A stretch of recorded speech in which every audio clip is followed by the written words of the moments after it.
Gen AI has been making waves and media talks breathlessly about how it's going to change jobs and lives. So today we have someone who took to it early. Mrudula Isaac, with a background in fine arts from Stella Maris, decided to explore the possibilities in Gen AI for her career.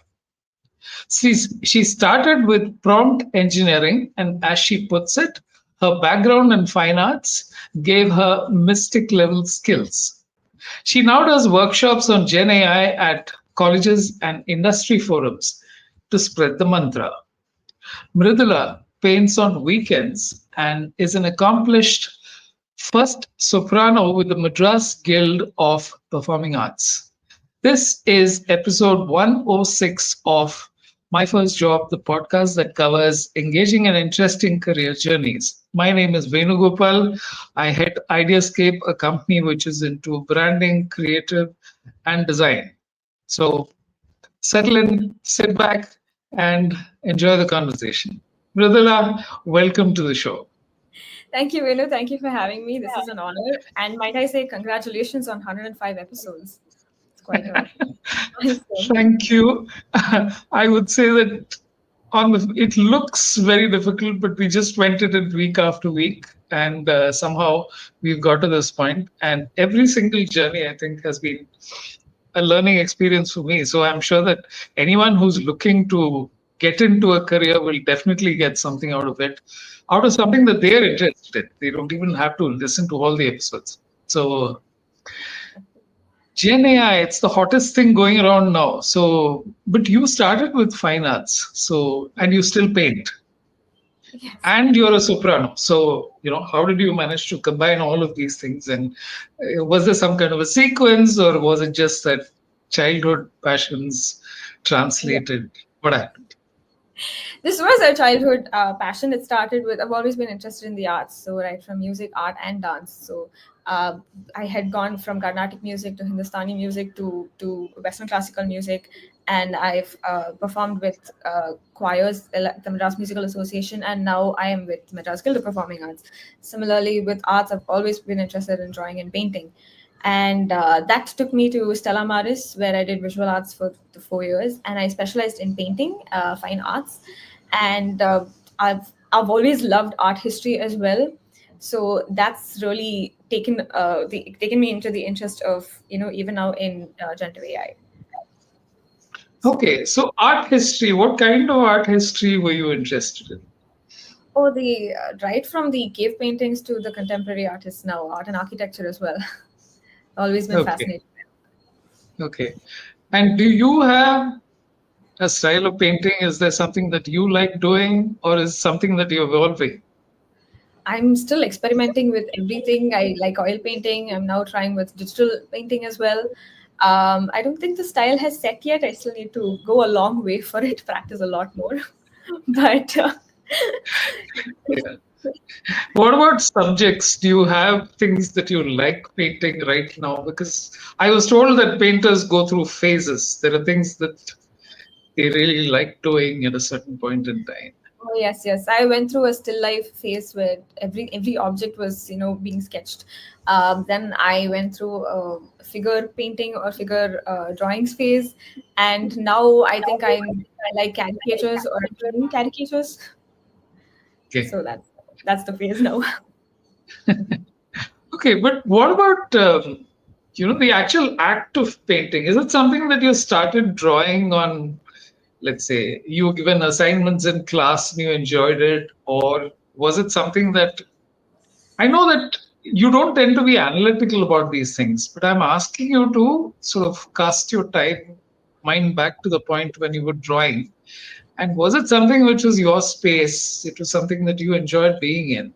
Exactly. It was a safe space, fun space, and thankfully for supportive parents who actually pushed me into this arts and not thinking it was just a hobby. Um, but this drawing painting started right from when I was a child, and then I got into actual classes for oil painting when I was maybe in first standard, and it just went on from there. So it was very Okay. clear after 12th standard that I will be pursuing arts. So yes. Okay. Okay. But there is this thing that learning from certain. There are people who believe that style evolves if you're experimenting, whereas if it's structured, then it gets a little less experimentative. Do you Yes, subscribe to that, or do you? no, I do agree. So when I was in college, it was fun when we had to pick our own topics and had to express ourselves that way. Even the brief that came to us, it would not really put us to inside a box, but still have space to think outside the box and go on with it. But I do agree. I found it very difficult initially in my career to work like with briefs, saying, or especially when it came to graphic designing, where you have to use this brand guidelines, you need to use these colors, you need to use these fonts. So that kind of really did constrict us at the time. Yeah, and it's one of those things that forces you to sort of do things you don't like as well, because it may not be entirely along the lines. Whereas if you're doing art for art's sake, then you're just Yes. allowing yourself to. Uh, so, what goes through your mind when you're painting? Honestly, just nothing. Just trust the process. Start where you are. Just build your layers and take. Let's see where it takes you. How do you go about color selection? I'm asking because this is instinctive, but Hmm. I want you to just spend a couple of seconds to try and figure out why do you say, okay, blue here? Maybe I should put some green out there. So, is there something that is going on? Um, Sometimes yes, it depends on, okay, if it's not abstract art, then you can just go ahead. Otherwise, like, okay, the sky is supposed to be blue, but no, the sky can be pink. That sort of thing is also there. But I think for me, colors has always been warm colors. I always am drawn to warm tones. Rather than cool tones, so it's always really bright and vibrant colors that I go for, regardless of what the subject is. So even if I think I have a painting of a penguin where even in that mostly focused on oranges and yellows rather than the cool tones. So I think it's a personal preference where we just go with Okay. what we Okay. think. I had I'd met this professor a few years ago who used to teach printing in the Manipal College. And he had this interesting theory that India tends towards very bright colors because the saturation of the sun is so much higher, and we are able to see light much brighter and colors much better. And that kind of explains why Rajasthan and Gujarat and all these places have such vivid colors in their clothes, and they have the saturation of color that you see is almost garish when you look at Western art, which is all cold and cool and extremely, the palette is all very restrained. Yeah. And even when you're watching films, you tend to see films which are very, the blue tones tend to dominate. And today there's a lot of color grading, Yeah. which at times I wonder is, it's all fallen into such perfect. You're getting into a certain film and then there's a mood. So it's almost predictable now that it gets to a point. Whereas I think there's a whole lot of stuff which is very different. Have you, did you see that Van Gogh immersive? Oh yes, yes, I did go through that. Yes, that What did you experience. think? It was so good. It was initially I had gone for the one in Singapore. By luck, I was able to catch it that day, and that experience plus the one here in Chennai, it was so nice. It was truly immersive, like you were in his painting, and it was so nice to see that. His entire style of artwork also is just simply brilliant. His brushstrokes, it's so much of effort put into it, and just being in that and experimenting that. But also you go through his pain, like you really see how his life has been and how much he's been through. And even being in an insane asylum, his views and he'd look through the window and he'd see all the starry night and the flowers and everything there. It would really change your perspective because you were in an insane asylum and you were still able to see so much beauty and capture that in your canvas. So all of the sketches and all, it was really transformative. How long did you spend there? The usual half an hour, you sat back and, I was there for maybe 4 hours. whoa, okay, wonderful. You allowed that to just wash over you. Yeah, just sit there and watch it, and you read his stories and his letters that he had sent to his brother and his sister. certain things you don't really see about. Plus, we had also studied about him in college, so we had that background as well to it. Okay. Okay. Great. So this is the My First Job podcast.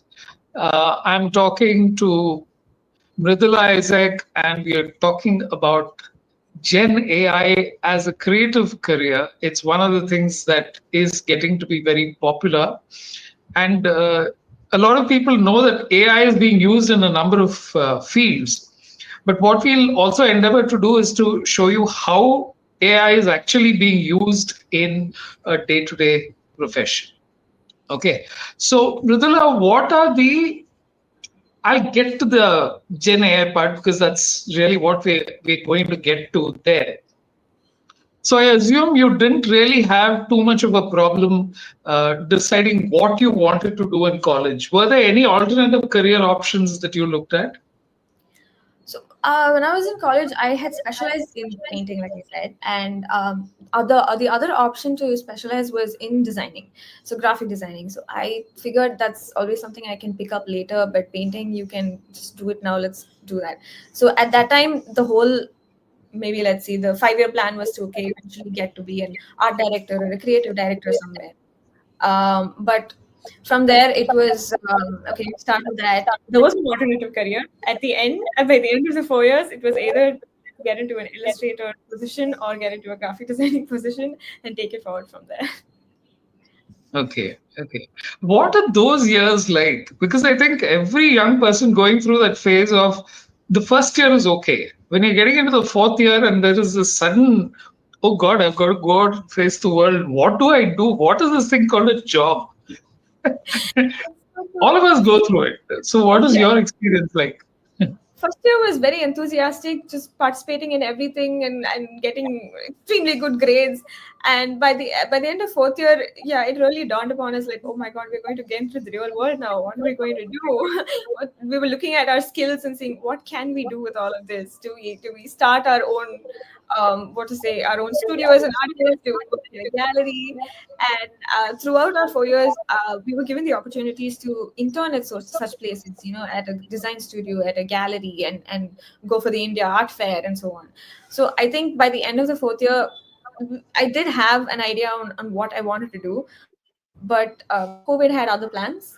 So at that point, I just I took the job. I took a job as an illustrator in a small company, and because it was a small company, I got to experiment with illustrations. I did a book there. I was also doing graphic designing. I dabbled a bit with stop motion animation, and yes, took it from there. So that's interesting. This what is that animation? The stop frame, still frame. What is it? Did you have a particular concept? What are the things you worked on? So the stop motion animations were not for clients. These were just in-house videos that we would circulate on holidays and special occasions. So it was really our own ideas for it. Like if it was for Christmas, we'd have a stop motion on opening up the tree and putting these gifts around it or decorating the tree. And same thing for New Year, we'd have a clock going around from this year to the next year. And for Onam, we had a Kathakali dancer move the expressions and all. So we had a lot of creativity and freedom in that because it was not a client-based project. So that was really fun, and I got to make all those props as well, right from the claymations or just the paper cutouts and so on. So this is claymation or was it paper? You experimented with various things. Yeah, I experimented with various things. Okay. And would this take a long time to get done, or was it? It would take yes, it would. It took us maybe 1 week just to get the props ready and the materials ready, and we would have to finish the shoot in one day because if the camera moved or anything moved, we'd have to start again from scratch. So we've done like Yeah. 18-hour shoots just to finish the video and so on. Yeah, yeah. And you can't change frames, or you have to get that entire frame done. Otherwise, the whole thing is gone, right? Which is. It looks very nice later on because stop motion animation has a very different, feel when you watch it as Yeah. opposed to, let's say, Yeah. 2D or. 3D or whatever. Yeah, So did you ever look at animation? Sorry, what were you saying? that was the first time I had actually done an animation video. So I was a little, I wouldn't say upset, but I was a little underwhelmed that, okay, we put in work for 2 weeks and the video was 30 seconds. But I understood, okay, so this is what 2D and 3D animators also go through. Yeah, and when you're drawing 2D animation, it's even crazier because Yes. you have to look at angles to do all these other changes, which are quite crazy. But I also find that maybe it's easier that it's easier and it's tougher, which is the contradictory part of the number of options that you can work in animation today has increased dramatically because let's say even in something like film titles now in Kerala in the movies that come out of I noticed that first 3 minutes is almost completely a new style of animation or something. Yeah, always. Yeah. Brahma Yugam had some amazing work, and there is a whole lot of films which do that extremely well. But during this time, okay, when you were working with the small agency, what do you think changed in terms of how you approached the job? Is it that animation added something to what you were already doing, or was it something just fun to do and I'll figure out what? It was something fun to do. I still always wanted to fall back on the illustration side because I finished college. I specialized in painting. I said I really need to do something with my skills. I did it for 2 years, so I wanted to do the illustration. And by then I had just finished my first book, so it felt really nice. And I thought maybe I could get into publishing, but I don't think that really worked out. Okay. Because I was new, so I was willing to experiment with so many fields. So again, right from graphic designing, then I went into a little bit of video editing, and it was just like, let's learn as much as possible. In that sense, writing and drawing are kind of there's an overlap, right? You're doing it at your own time and space. Maybe if you're working in an office, you're still drawing along with others, but writing also you're doing it in isolation. So writing, I don't do writing. No, it doesn't. I'm saying that there are things which I'm talking of the overlap because I write. I don't draw at all. I don't draw, but I write. So I'm trying to paint a picture with words, whereas you are asking people to express or understand something based on images that you're putting out. So there are points where an art and a copy person tend to come together and then come out with stuff that is really good simply because they're coming at it from two different angles. Yeah. But how would you put yourself as a person? Are you extroverted, introverted? I'm introverted. You are introverted. Yeah, I'm introverted. Okay. But I also then assume that you have some very close friends because the friends you're close to, you're very close to. Yes, that's true. Yeah, that's almost seems to go with the territory because it's about how you take time to get across to someone, and I'm exploring this simply because I'm looking at how people look at careers, and some of the things where they have to interact with a lot of people. The discomfort is that I don't want to have to interact with new people every day. And I don't want to talk to strangers, which you're doing now, because people you've never known, simply because it puts you in a space which is not very easy. Whereas the extroverted people are saying, okay, bring on someone who's new. Let me meet someone interesting. So now let's talk something about the people in your life and the kind of influences that they've had. Can you go back to some of the people in class and school and in college and who made an impression and then you said, hey, this seems interesting or this person has taught me this? Are there instances that you can figure out? In college, because of our art history papers, it was very fascinating that there is a career to this. Like you can write papers, you can review artworks, you can be critiques and so on. So at that point, that was also fascinating. But I think after I did it for a while, I realized, okay, I would like to make my own art rather than write about the pieces that I see. So that was one reason that I was fascinated by one of my professors, who also is an critique and writes papers for all this. I think I meet somebody interesting, actually more than one person in every stage in life that inspires and motivates me. So when I joined my current place in company, RRB, I have a couple of people who inspire me every day, and they really push me into the field. Like I said, I'm an introvert, but the field I'm in makes me an extrovert. Doing workshops and presentations and all, it pushes me outside the comfort zone, which is great because you meet so many people and you interact with them, and it opens up your mind on their perspectives, especially in such a field like generative AI, like where they like to use all of this or how they use it. And generative AI is something where how you put in your input controls the quality of your output. So how good you are with, or how clear you are in what you want your output to be, all that. um, Inspiration wise, so many people. That's So many people. and that's the other part. Sometimes you're asked, okay, list 5 movies that you really like, and then you're saying which movies, and then later on when you're thinking about it, it just comes.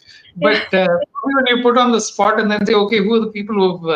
Then it doesn't immediately come up because, again, that's not the frame of mind. Which is why I think the creative process is so strange. You're sitting in a place and you're saying, okay, give me ideas. Ideas come and they don't come.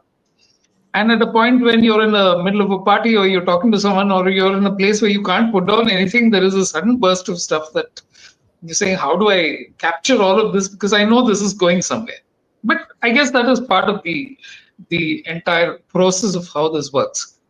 So, okay, you finished working with the small, or you worked with the small agency for some time and you enjoyed that bit. So, how did the transition to Gen AI or even start considering that happen? So after the small agency, when I joined my current place of work, I joined as a graphic designer, and I think 2-3 months in, I'm part of a research and development team. So we was just started goofing around with DALI and Midjourney when it came out. I think in July of 2022, 2020, yeah, July, August. And at that time, I mean, it was fascinating to see the kind of output it would get and how it understands and interprets what we say. But we just started experimenting there, and then we realized, okay, hey, we can now do this. So Okay. it was not planned. It just happened, and we adapted to the new tech and took it from there. Give me some of the earlier experiments that you were looking at. What kind of things did you put in? And let's say you would start with a very simple prompt and then you would get something, or then you realize that you had to layer it, that you had to qualify it, that you had to be more articulate, which seems a little strange, right? That you have to use words and that seems to translate into Yes. better. So that's the thing with AI. You never really know what is going to spit out. Like you can break it down as specific as you want it to, and still somewhere there will be some particular interpretation of its own. So in one of our early stages, I think we wanted to get a park scene where we wanted some people to be rowing a boat on a lake and some people jogging in the morning. So this was a morning scene, and we got the boats, and we got the people running on the boats, and we had a guy on the let's say on the ground, holding the oars without pants on. So you would think in my prompt I wanted to say, like, you'd think I'd have to say fully clothed, but it just went from there. So this is one instance. Another one was we wanted a woman with her 2 kids in the kitchen, interacting with a microwave. For some reason, the baby was inside the microwave. So this is this is how explicit you'd have to get with AI. Like, okay, I want them standing next to the microwave, not And inside not it. inside. Inside it. Please wear clothes. you know. So it was all trial and error. Honestly, just full trial and error. From when we started to how we are now, we can see like, oh, we tried so hard back then to get one decent image, which was somewhat what the idea that we had. But I'd also have to say that the art history and the art background that I came in actually helped me compose an image better because saying a prompt, I mean, we call it prompt engineering. There's a difference between just telling it what, I mean, just putting in text versus describing what you want. So right from like composition, lighting, perspective, angles, everything. So this was a full process that we went through with AI. And of course, it spitting back all the images that we just never even thought it would give, just then specializing or focusing it in there. So when you say your background in art helped, so you would describe things like perspective as well. You would describe styles. What would Yes. you do in the prompt? I would describe the styles better, and I think so. AI has its entire database is, well, the internet, so it will know all the references that I'm talking about. So if I said, okay, I want something in a Van Gogh style, you take inspiration from a Van Gogh painting and give me this. So it'll take the colors, or it might take the brushstroke, and it'll give me that way. So in this sense, when we were doing very artistic or abstract or just any images or even movies that we saw, these inspirations or influences came from that background. And if I wanted to mention any kind of technique, or lighting, if I wanted to say, okay, in a painting I want this chiaroscuro technique, take it that way, and build from there. So I think the very descriptive side, which is in text prompting, which is what we need, it really helped to have that background and to have a visual idea on it, design on it. Are you beginning to see a kind of, it's almost as if you can make out that it's AI generated the moment you look at it. Oh yes, absolutely. So I'm just wondering how you deal with that, because I come from a time when we used to shoot every single picture that went into an ad. And then stock images came, which seemed to simplify it. Yeah. But then there's a layer of sameness which came over everything. Yes. So I'm just wondering if AI currently, the way it's going, is it headed that way? Are you beginning to see something which is, Yes. Since the entire internet is its database, it's going to eventually come back in a full circle, and it'll give you the same images after the same point, which is why I think this is a great way or a great moment to tell that AI is not going to replace human creativity, or is not going to replace you. You are still very much needed. Human creativity, our ideas are endless. The possibilities with AI is endless, but in the end, you still need to tell it what to do. And its database it'll just keep coming back in circles. It'll start giving you the same images after the same point. So it's not going to replace you. It's just an ideation tool to enhance your creativity. Nothing else.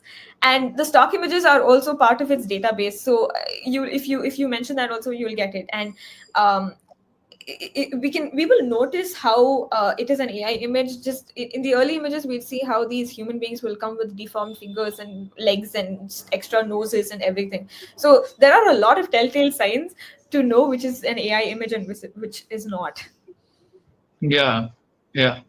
But the wonderful part is, just in 33 decades, in an advertising agency from the 80s and 90s, you had to wait 1 year for a black book to come out, which was a compilation of the best photography from advertising photographers. That was the source of inspiration. So everyone used to converge on the black book, and whatever was big in the black book back then made it to the ads and the creatives of the time. And then fast forward to the internet, and suddenly you had a whole lot more options in terms of what you're seeing. And today you don't even have to look. You just say that, okay, do something like this, which is like that, and then it happens. But this is hilarious as to what AI delivers at one extent, which is so wonderful, and the other end, which is so stupid. So it's like these two things are, which no human would ever put these two things, like the baby inside the microwave, and for some reason, the runner without pants. You wouldn't think that you have to specify all of this, no? Yeah, So that's it it would mix genders as well. Like I remember I had to ask for an Indian woman talking to a man with a beard, and I got them, except the woman had the long beard and the man had the bindi and the earrings. So how, where do you begin to explain the woman should not have the long beard? It's all trial and error. The more you prompt, the more you realize, like, oh, okay, look who I'm talking to. Like, it really proves itself. It is artificial intelligence for a reason. So how would you remedy a situation like that? What would you tell let's say you got this, then what would be the next step that you told the AI? So then I'll break it down further. I'll have to say the woman has the bindi and the earrings, and she does not have a beard. She's got a clean face. So she's got pink rosy cheeks, and she's wearing lipstick. The guy has the beard, has the mustache, and he's wearing the shirt. He does not have a bindi. So there are parameters, or earlier before. Now the models are much better. They at least know what the genders should look like.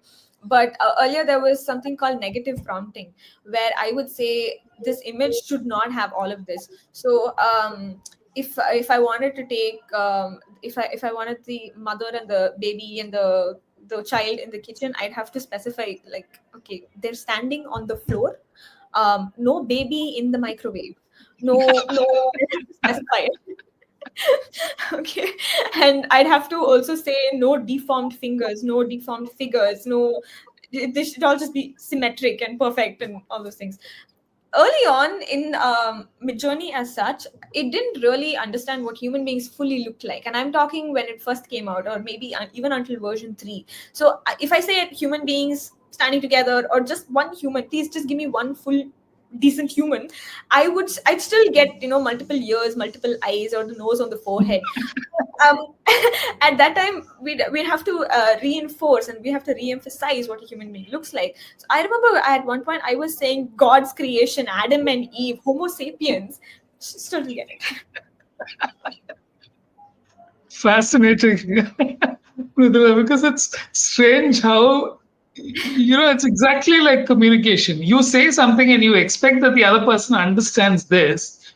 And here it is, the AI, which is supposed to have the entire world's database of information, and it still doesn't understand things. So it's almost as if it's crazy how this thing works out. But you're at a point, you're working on something which a whole lot of people are watching with great interest. How do you make this better, and so now, how would you say that your art background is helping you create better without using AI to begin with and then prompting the AI? What are you doing? Honestly, it's all in your text. It's all in how you prompt it. Even if without an arts background, for anybody who's new to this field, if you can just work on how you'd like to describe your image, how you need to set the story, or you need to set the scene for the AI to understand it and spit it out. That's all you need at this point.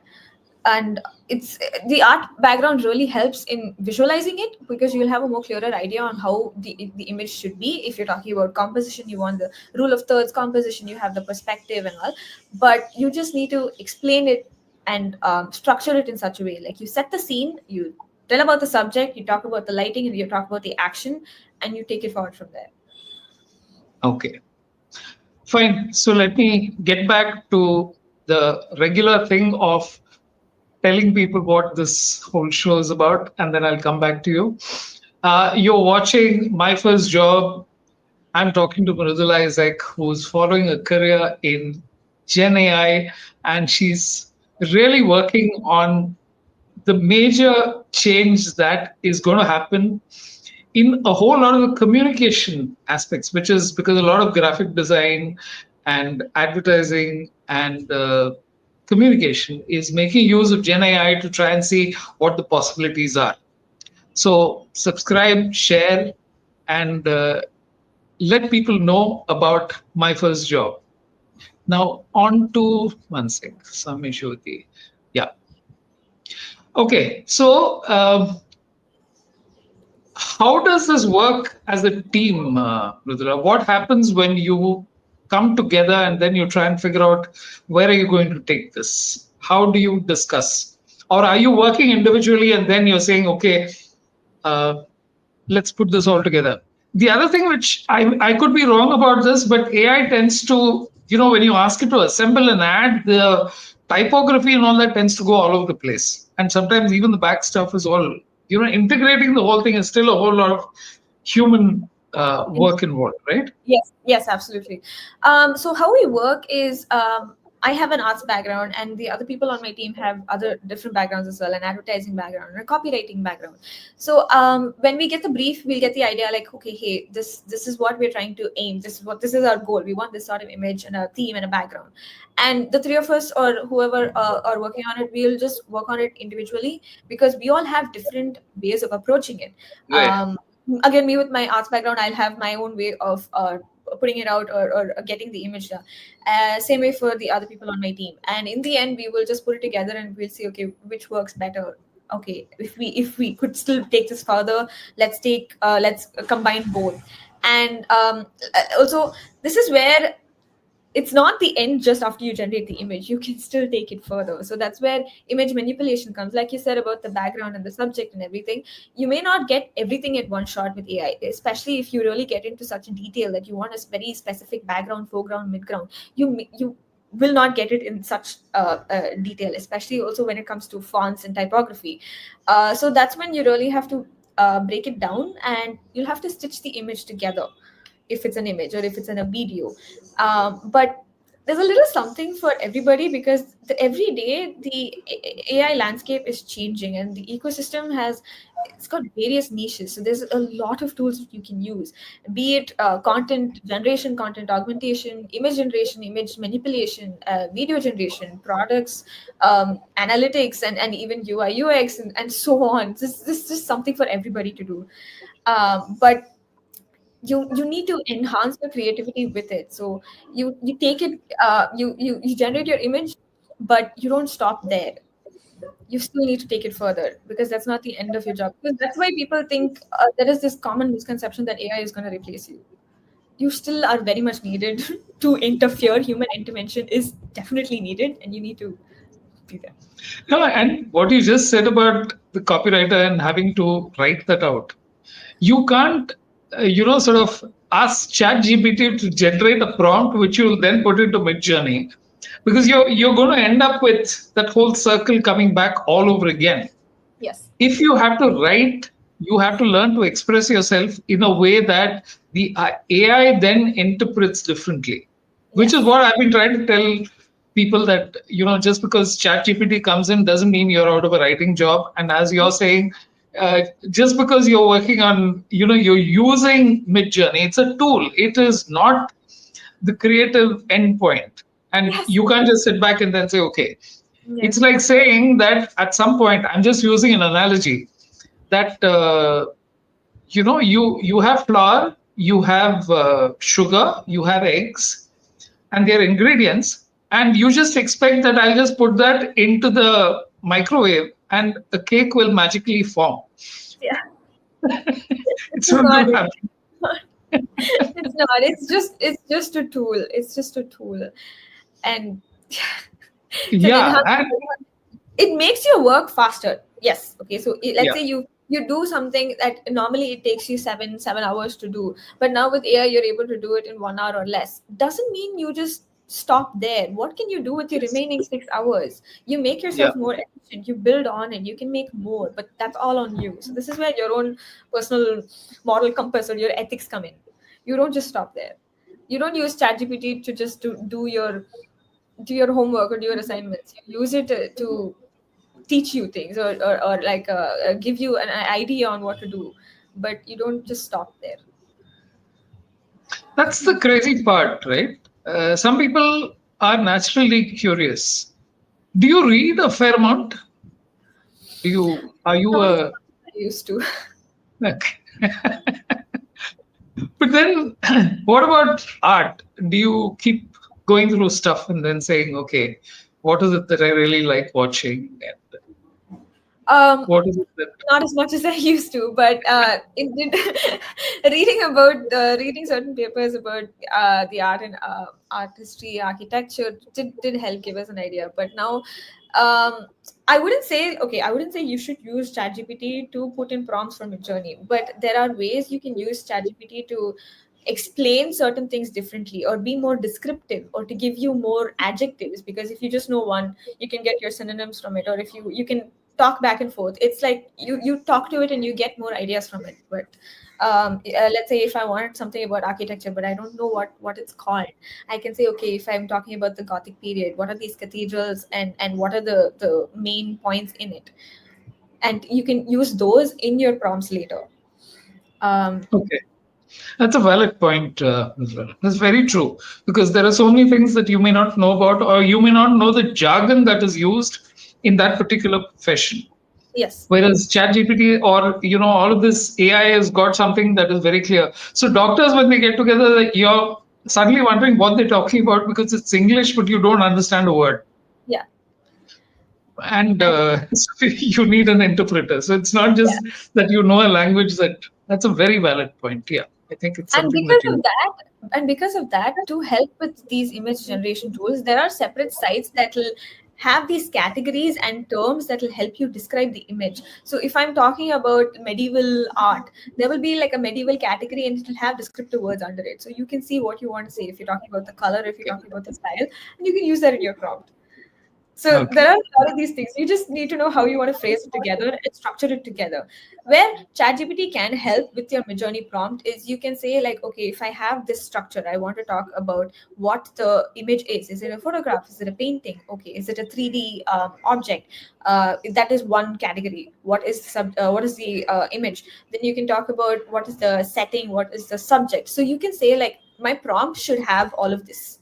It should have a lighting, it should have a story, a subject, what the action is, if there is an action, what is the background, what is in the foreground, what is all of this. So if I say that there is a structure to this prompt, you help me fill this up with this context. And that's where ChatGPT can help, but again, you will have to put this all together. All the models, I'm talking only about Midjourney, but when it comes to Leonardo AI, or if it comes to Firefly, if it comes to ChatGPT's DALI, they all have different ways of understanding these prompts. They're not all the same. Okay. Okay. And how you set it also makes your image better. Like how you, if you're talking about just I mean, it would help if you're talking about the subject first. If you're talking about the action first, there are chances of it focusing on the action more than what the subject is. Okay. So how you arrange it and how you order it also plays a very important role, which you will know only after you generate a few images. Only then you'll understand how it understands you. And again, without the pants and putting the baby in the fridge and the microwave and all, you'll know only after you put it in. And you have to say, don't, like one of those disobedient children that you say, you shall not do this. If I ask for a family picture of four, I get two wives and three children, or I don't get children at all. So I'll have to specify. I want a mother, a father, a conventional, stereotypical mother, father, and two children. So it'll be interesting what it's getting trained on in the way that it interprets a family as all of these things. So Yeah. that's another part. Okay, Yeah. so now let's move to another area which you have been doing of late, which is workshops. So tell me what your first workshop was like, and what is the journey towards that whole thing of teaching people and getting them involved and interested, and we'll go through that. Okay. Our first major workshop was for let's say a group of professionals. So let's say people in the industry of designing or any creative work. Or honestly, it was just out of curiosity if they wanted to come or not. But once they did, we gave them a background. We have this a game as such where we tell them to figure out these which of these images are AI or not. How clear can you actually see it? How sharp are you in noticing all of this? Just to get them warmed up. And then we'll explain how AI understands you. We will show you some examples of it, and then we will talk about your interaction with it. In a workshop recently, we had students tell us like they use ChatGPT to frame arguments they have with their friends, and that they use it for recipes, they use it for homework, and we were like, okay, what are you doing with that? How do you not get caught with that? And they said, no, we will put it, we'll ask it to do the assignment, then we will go back and ask it to humanize it and make silly errors so it seems like they made that. So all this was fascinating and a little surprising to see how much ChatGPT is now being used. Like you want to argue with your friend, but you don't have points, so you're asking ChatGPT to fight or to give you snarky remarks about it. That Okay. was interesting. But again, it's every instance we give them a brief. We tell them like you need to generate an image based on this topic, or this is like what we want you to do. And the ideas that they come up with and how they go about it is always fascinating, because you never think about it in that sense. It proves that there's not always one particular way that you think for one situation. If I were to give you an example, um, okay, if we wanted them to do something, build your own brand or to make a mascot or do it that way, we had somebody who redefined or reimagined Murugan Idli Kada. And Okay. we had somebody else make their own lip balm. And What do they do? Which Murugan Idli, what do they do? the brand, they redefined the brand. They gave the Murugan Idli Kada one mascot, which was an idli. And but they put a visual to it, because now they were able to use image generation to say a fluffy white idli. And obviously Midjourney didn't understand idli, so after a point you'd have to say, look, you make him look like a marshmallow but flatter. So because he's so Okay. many people don't understand it. Similarly, for another one who had made their own brand of lip balm, they wanted it to be male, a lip balm for male, so it didn't have a color to it. It was like the Vaseline, but a stick. But they weren't able to generate that particular stick. So what did we say? Just ask for it to give you a fairy stick, but in Okay. this branding, and it did. It eventually gave you what Okay. we think lip balm. So it's always really interesting and fascinating to work with people this way. You never know. They'll always surprise you. Yeah, it's a Especially, bit like yeah, so you especially when have it the comes experience of you have the experience of working with both AI and real people. So intelligence versus artificial intelligence, and you're seeing the difference. together. Okay. And typically these sessions go on for how long? 4 5 hours, and Couple of hours is usually needed, because for them to understand the model itself, or for us to explain how the model is understands you, would take some time. And of course, if you're new to it, you would need help in trying out these prompts for the first time, especially structured prompts, and seeing what kind of outcome comes. So couple of hours usually, ideally at least 3 hours maybe. yeah. No, but it's interesting how this whole thing is evolving almost like a kind of parts of it collaborative effort, parts of it your own imagination, parts of it your understanding of how, and then possibly I'm sure that as the years pass, there'll be some people who say that no, Midjourney generates the best stuff, or someone else will say no, the other one does the best, or ChatGPT is the one that does it, because you develop your own affinity for some of these things. So So that's I the thing. Yeah, guess that's true, because again, how you do it, it varies from each model. So if you think doing image generation in Midjourney works better because it understands, or you at least know the structure. Plus, there are a lot of these videos on LinkedIn and Instagram talking about how you can generate on Midjourney. So I think that's widely popular, so people know how to prompt in that way. But if you try the same way in other models, you may not always get the output that you need. If you have the patience and you're willing to try and see which works, then you will also find other models. Same thing for ChatGPT. There's Claude AI, there's Perplexity, there's Gemini that's coming out, all of this. So okay, preferences will be there, it's already there. And these models are changing every day, so you have to stay on top of it to know what's happening and how it has come. Like I said, I no longer have to say I want Homo sapiens. I just say I want to say I want a woman. it's come that far. It changes every day. So it, yeah. How do you stay on top of things? Every day as a team, we just go through all of these. LinkedIn really helps a lot. But even in that, there's a lot of these videos or images that they show, these posts that have a lot of misinformation. Like they probably use stock videos and stock images to show that this is what AI has done when it's not. So it's all you read about it, you go try it out, see if it works or not, and keep trying that. That's all. Okay. No, it's almost as if this is another learning curve where the AI model, humans, the creative fraternity, and consumers are all kind of at some point interacting. They're not sure what is right, what is wrong. In the early bits, it was almost like you got to see stuff that would take some of the high end studios to create that AI did. But the great part was you probably couldn't recreate that exact thing if you wanted to do it in AI because of the way that person structured it. Yes. Yeah. And then it changes from there. Yes. So tell me, what would you tell people who are just getting into the profession today and who are saying, okay, should I become an illustrator and not look at AI at all? Or are you saying that AI is in your life whether you like it or not? So there's no point in ignoring the elephant in the room. Yes, actually the latter. Don't I would strongly, as an artist from an arts background, please go ahead with making your own art, but don't hide away from AI. AI is going to be there no matter what. The one thing you can do is you can use it.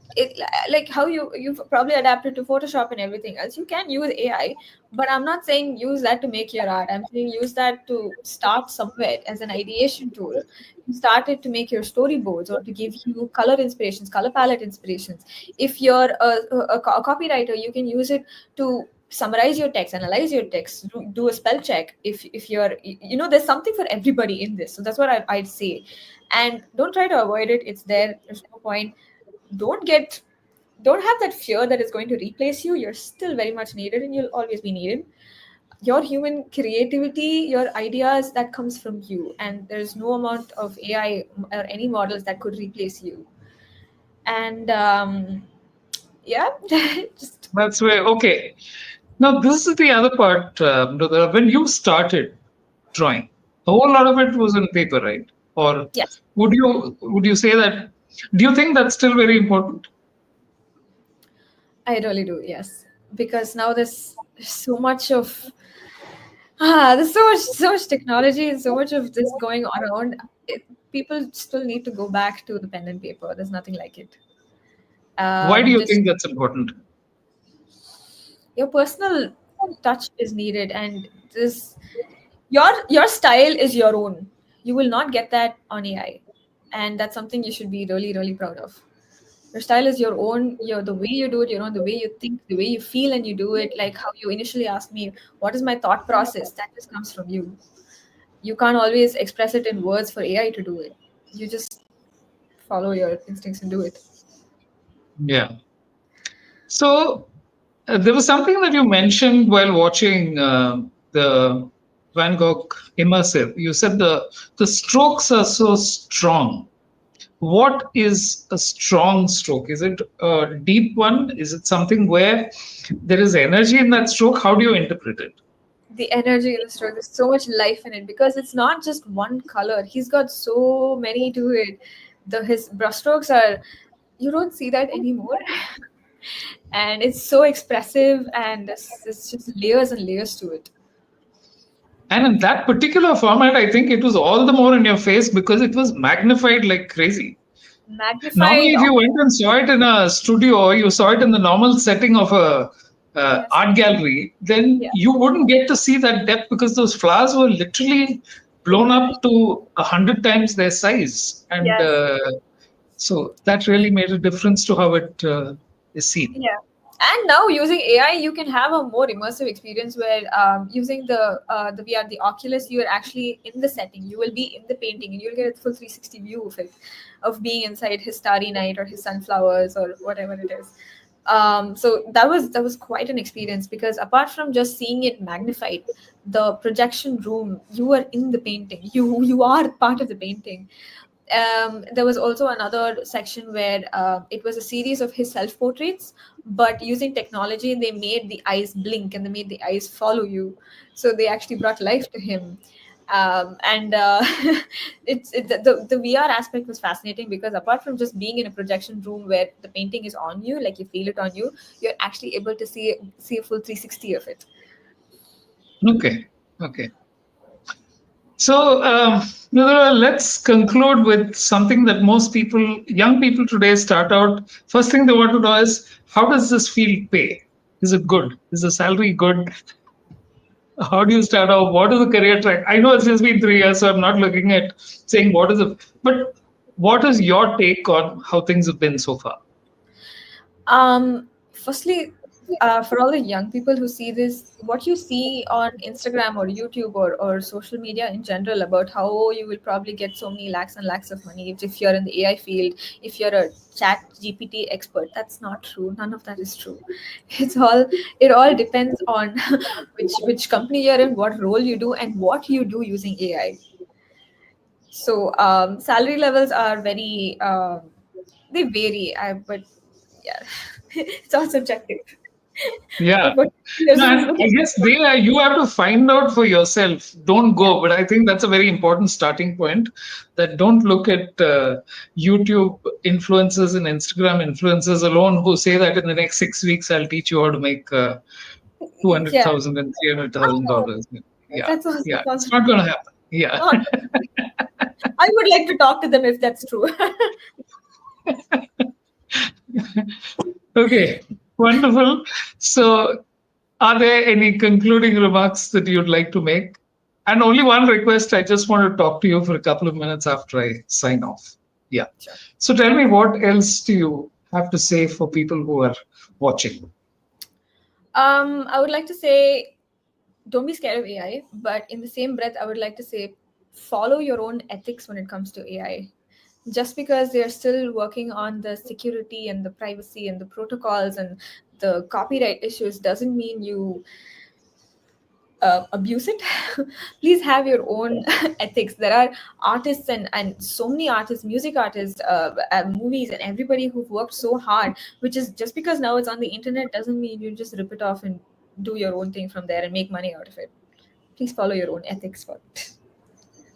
That's all. Wonderful, Mrudula. It's been a real pleasure talking to you. Thank you for coming on the show and expanding on this with such articulation and passion, which is really where we require more people like you getting into the business.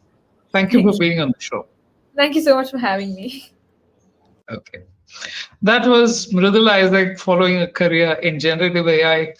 And I think she told me a lot about what my own misconceptions about how people are using AI and how it comes to the fore as far as careers go and as far as how companies are using it.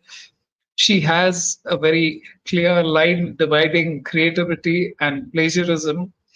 And like she said, start with pen and paper because that's never going to change. And since my background is in writing, I'll say, write. Don't think that Chat GPT is going to be the solution to your be all and end all.